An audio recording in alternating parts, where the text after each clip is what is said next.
So ಹಾಗಾಗಿ ಇನ್ನೊಂದಷ್ಟು ಬೆಳವಣಿಗೆ ಆಗ್ತಿದ್ದೀರಪ್ಪ ಅಂದರೆ ಕರ್ನಾಟಕ ರಾಜಕೀಯದಲ್ಲಿ ಈಗ ಕ್ಷಣ ಕ್ಷಣಕ್ಕೂ ರೋಚಕ ತಿರುವುಗಳು ಸಿಗ್ತಾ ಇವೆ. ಒಂದೆಡೆ ಸಿಎಂ ಸಿದ್ದರಾಮಯ್ಯ ಅವರ ರಾಜೀನಾಮೆ ಕೌಂಟ್ ಡೌನ್ ಶುರುವಾಗಿದೆ. ಮತ್ತೊಂದೆಡೆ ದೆಹಲಿಯಲ್ಲಿ ಕುಳಿತು ಡಿ.ಕೆ. ಶಿವಕುಮಾರ್ ಸಿಎಂ ಪಟ್ಟಕ್ಕೇರಲು ಎಲ್ಲ ತಯಾರಿ ಮಾಡಿಕೊಳ್ತಿದ್ದಾರೆ ಎನ್ನುವಾಗಲೇ ರಾಜ್ಯ ಕಾಂಗ್ರೆಸ್ಸಲ್ಲಿ ಮತ್ತೊಂದು ಮಹಾಭೂಕಂಪ ಸಂಭವಿಸಿದೆ. ಡಿ.ಕೆ. ಶಿವಕುಮಾರ್ ಅವರಿಗೆ ಈಗ ದೆಹಲಿಯಲ್ಲೇ ಬೆಂಗಳೂರು ಬಂದ್ರು ಅವರು. ಅದಕ್ಕೆ ಕಾರಣ ಗೃಹ ಸಚಿವ ಡಾಕ್ಟರ್ ಜಿ ಪರಮೇಶ್ವರ್ ಉಳಿಸಿರ್ತಕ್ಕಂಥ ಒಂದು ದಲಿತ ಸಿಎಂ ದಾಳ.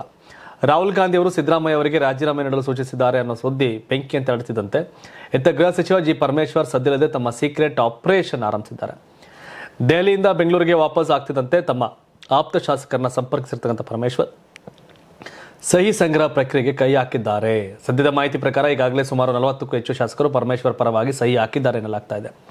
ಸಿಎಂ ಸ್ಥಾನ ತೆರವಾದರೆ ಈ ಬಾರಿ ಯಾವುದೇ ಕಾರಣಕ್ಕೂ ಚಾನ್ಸ್ ಬಿಡಬಾರದು, ದಲಿತ ಸಮುದಾಯಕ್ಕೆ ಮುಖ್ಯಮಂತ್ರಿ ಪಟ್ಟ ನೀಡಬೇಕು ಅನ್ನೋ ಕೂಗಿಗೆ ಈ ಸಹಿ ಪತ್ರದ ಮೂಲಕ ಶಕ್ತಿ ತುಂಬಲು ಪರಮೇಶ್ವರ್ ಮುಂದಾಗಿದ್ದಾರೆ. ಎತ್ತ ಕಾವೇರಿ ನಿವಾಸದಲ್ಲಿ ದಿನವಿಡೀ ಸಿದ್ದರಾಮಯ್ಯ ಅವರು ತಮ್ಮ ಆಪ್ತರ ಜೊತೆ ನಡೆಸಿರ್ತಕ್ಕಂಥ ಸಭೆಗಳ ಮೇಲೆ ಡಿ.ಕೆ. ಶಿವಕುಮಾರ್ ಕಣ್ಣಿಟ್ಟಿದ್ದಾರೆ. ಯಾವ ಶಾಸಕರು ಸಿದ್ದರಾಮಯ್ಯ ಮನೆಗೆ ಹೋಗಿದ್ದಾರೆ, ಯಾರು ಪರಮೇಶ್ವರ್ ಜೊತೆ ಕೈ ಜೋಡಿಸಿದ್ದಾರೆ ಅನ್ನೋದು ಡಿ.ಕೆ. ಪಾಲಿಗೆ ಈಗ ದೊಡ್ಡ ತಲೆನೋವಾಗಿ ಪರಿಣಮಿಸಿದೆ. ಸೊ ಹೈಕಮಾಂಡ್ ಏನು ಹೇಳುತ್ತೆ ಅದೇ ಆಗೋದು. ಇಲ್ಲಿ ಯಾರೋ ಸೈನ್ ಹಾಕಿದ ತಕ್ಷಣ ಏನೋ ವ್ಯತ್ಯಾಸಗಳಾಗಲ್ಲ. ಹೈಕಮಾಂಡ್ ನಿರ್ಧಾರ ಏನಿದೆ ಅದಾಗುತ್ತೆ. ಹೈಕಮಾಂಡ್ ನಿರ್ಧಾರವನ್ನು ಇನ್ನು ಬಹಿರಂಗವಾಗಿ ತಿಳಿಸಿಲ್ಲ. ಸಿದ್ದರಾಮಯ್ಯ ರಾಜೀನಾಮೆಯನ್ನು ಕೂಡ ಬಹಿರಂಗವಾಗಿ ತಿಳಿಸಿಲ್ಲ. ಸಿದ್ದರಾಮಯ್ಯ ಮೂವ್ ಮಾಡ್ತಿದ್ದಾರೆ. ನಂತರ ಯಾರು ಸಿ ಎಂ ಆಗಬೇಕು ಅಂತ ಕೂಡ ಹೈಕಮಾಂಡ್ ಹೇಳುತ್ತೆ. ಬಹುತೇಕ ಅದು ಡಿ.ಕೆ. ಶಿವಕುಮಾರ್ ಈ ಕ್ಷಣಕ್ಕೆ. ಸೊ ಅದರ ಯಾವುದೇ ವ್ಯತ್ಯಾಸ ಇಲ್ಲ.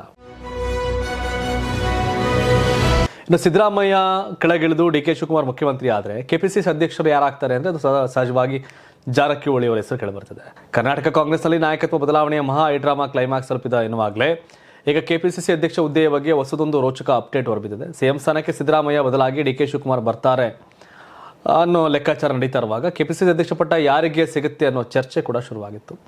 ಈ ರೇಸ್ನಲ್ಲಿ ಮುಂಚೂಣಿಯಲ್ಲಿರ್ತಕ್ಕಂಥ ಲೋಕೋಪಯೋಗಿ ಸಚಿವ ಸತೀಶ್ ಜಾರಕಿಹೊಳಿ ಅವರು ಇವತ್ತು ದೆಹಲಿಯಲ್ಲೇ ನಿಂತು ಕೊಟ್ಟಿರ್ತಕ್ಕಂಥ ಒಂದು ಹೇಳಿಕೆ ಇಡೀ ಕಾಂಗ್ರೆಸ್ ಪಾಳಯದಲ್ಲಿ ತೀವ್ರ ಕುತೂಹಲ ಮೂಡಿಸಿದೆ. ದೆಹಲಿಯಲ್ಲಿ ಬಿಟ್ಟುಬಿಟ್ಟಿರ್ತಕ್ಕಂಥ ಸಚಿವ ಸತೀಶ್ ಜಾರಕಿಹೊಳಿ ಮಾಧ್ಯಮಗಳ ಮುಂದೆ ಮುಕ್ತವಾಗಿ ಮಾತನಾಡಿದ್ದಾರೆ. ಕಳೆದ 6 ತಿಂಗಳಿನಿಂದ ರಾಜ್ಯ ಕಾಂಗ್ರೆಸ್ ನಾಯಕತ್ವ ಬಗ್ಗೆ ಊಹಾಪೋಹಗಳು ಮತ್ತು ಅನಿಶ್ಚಿತತೆ ಮುಂದುವರೆದಿದೆ. ಪಕ್ಷದ ಕಾರ್ಯಕರ್ತರಲ್ಲೂ ಈ ಬಗ್ಗೆ ಶೀಘ್ರವೇ ಸ್ಪಷ್ಟತೆ ಸಿಗಬೇಕಿದೆ ಅಂತ ಒಪ್ಪಿಕೊಂಡಿದ್ದಾರೆ.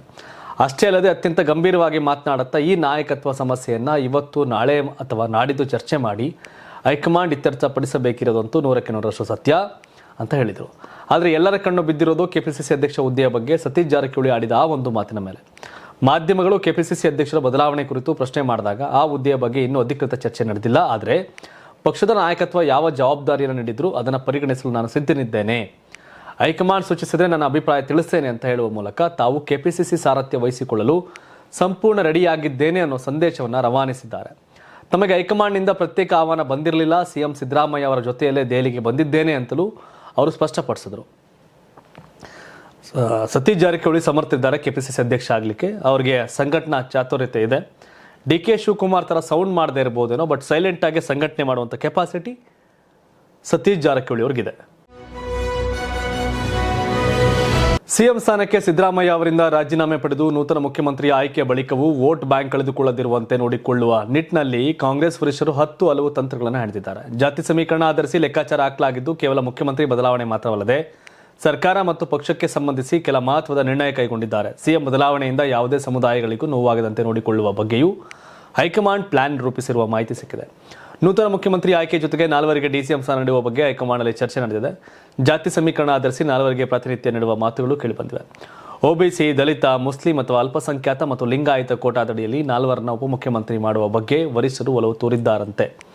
ದಲಿತ ಕೋಟಾದಲ್ಲಿ ಹಾಲಿ ಗೃಹ ಸಚಿವರಾಗಿರ್ತಕ್ಕಂಥ ಪರಮೇಶ್ವರ್ ಅಥವಾ ಸಚಿವ ಪ್ರಿಯಾಂಕ್ ಖರ್ಗೆ ಡಿಸಿಎಂ ಆಗುವ ಸಾಧ್ಯತೆ ಇದ್ದರೆ, ಒಬಿಸಿ ಕೋಟಾದಲ್ಲಿ ಯತೀಂದ್ರಗೆ ಡಿಸಿಎಂ ಸ್ಥಾನ ಸಿಗಬಹುದು ಎನ್ನಲಾಗ್ತಾ ಇದೆ. ಇನ್ನು ಮುಸ್ಲಿಂ ಕೋಟಾದಲ್ಲಿ ಹಾಲಿ ಸಚಿವ ಜಮೀರ್ ಅಥವಾ ಸದ್ಯ ವಿಧಾನಸಭೆ ಸ್ಪೀಕರ್ ಆಗಿರ್ತಕ್ಕಂಥ ಯುಟಿ ಖಾದರ್ಗೆ ಹೈಕಮಾಂಡ್ ಮಣೆ ಹಾಕುವ ಸಾಧ್ಯತೆ ಇದೆ.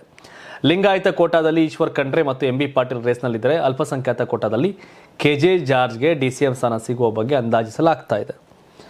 ಸೊ ಅದು ಸಿದ್ದರಾಮಯ್ಯ ಟೀಮೇ ಜಮೀರ್ ಅವರು ಆ್ಯಂಡ್ ಎಂಬಿ ಪಾಟೀಲ್ ಕೂಡ ಎಲ್ಲ ಇರೋರೆಲ್ಲ ಡಿ ಕೆ ಅಪೋಸಿಟ್ ಟೀಮ್ ಅವರೇ. ಸೊ ಹಾಗಾಗಿ ಅದನ್ನು ಬ್ಯಾಲೆನ್ಸ್ ಮಾಡೋಕೆ ಹೊರಟಾಗಿದೆ. ದಲಿತ ವಾಲ್ಮೀಕಿ ಸಮುದಾಯಕ್ಕೆ ಕೆಪಿಸಿಸಿ ಅಧ್ಯಕ್ಷ ಸ್ಥಾನ, ದಲಿತ ಸಮುದಾಯಕ್ಕೆ ಡಿಸಿಎಮ್ಮು, ಲಿಂಗಾಯತಕ್ಕೆ ಡಿಸಿಎಮ್ಮು, ಅಲ್ಪಸಂಖ್ಯಾತಕ್ಕೆ ಡಿಸಿಎಮ್ಮು, ಯತೀಂದ್ರಗೆ ಡಿಸಿಎಂ ಎಲ್ಲ ಕೂಡ ಅದನ್ನು ಬ್ಯಾಲೆನ್ಸ್ ಮಾಡೋಕೆ ಕೊಟ್ಟಂಗೆ ಕಾಣ್ತಿದೆ. ನೀವು ಸಣ್ಣ ಆಗಬೇಕಲ್ವಾ? ಅದು ಒಂದು ಉತ್ತಮ ಆಹಾರದಿಂದ ಸಣ್ಣ ಆಗಬೇಕಲ್ವಾ? ಪ್ರತಿದಿನ ನಮ್ಮ ಜೀನಿ ಸ್ಲಿಮ್ನ ಯೂಸ್ ಮಾಡಿ ಯಾವುದೇ ಸೈಡ್ ಎಫೆಕ್ಟ್ ಇಲ್ದಂಗೆ ನೀವು ಸಣ್ಣ ಆಗ್ತೀರಾ.